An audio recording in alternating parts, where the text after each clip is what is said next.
महाराष्ट्रातल्या 3.5 शक्तिपीठांपैकी एक ती म्हणजे वणीची सप्तशृंगी। चैत्र पौर्णिमेला सप्तशृंगीच्या वणी नांदुरी गडावर दरवर्षी देवीची यात्रा भरते। या यात्रेसाठी संपूर्ण खानदेशातून लाखो भाविक पायी प्रवास करत गडावर येतात।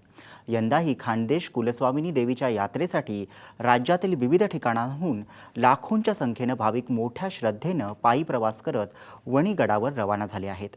विशेष म्हणजे यात लहानग्यांपासून मोठ्यांपर्यंत अशा साऱ्यांचाच मोठा सहभाग आहे।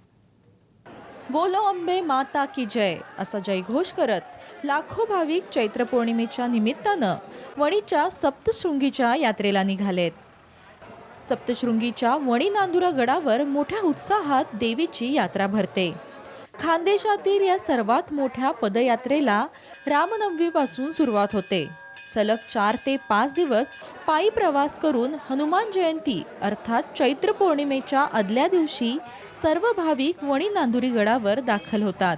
या यात्रेला धुळे, नंदुरबार, जळगाव त्यासोबतच मध्य प्रदेशातूनही लाखो भाविक पायी प्रवास करत देवीच्या उत्सवात सामील होण्यासाठी गडाच्या दिशेनं निघालेत। डोक्यावर सूर्य तळपत असतानाही केवळ आपली मनोकामना पूर्ण व्हावी म्हणून अनेक भाविक अनवाणीच गडावर चालत निघालेत। या पदयात्रेत सर्वच गटातील भाविकांचा समावेश असतो।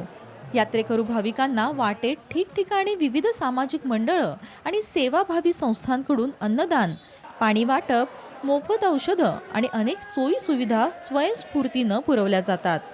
खानदेशात सध्या तापमानाचा पारा 40शी पार करत असताना सुद्धा कोणतीही तमा न बाळगता भाविक पायी निघालेत।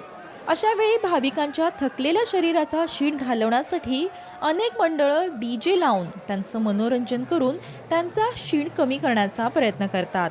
चालता चालता देवीच्या पारंपरिक गीतांवर ठेका घेत भाविक आपल्या प्रवासाचं अंतर कापतात।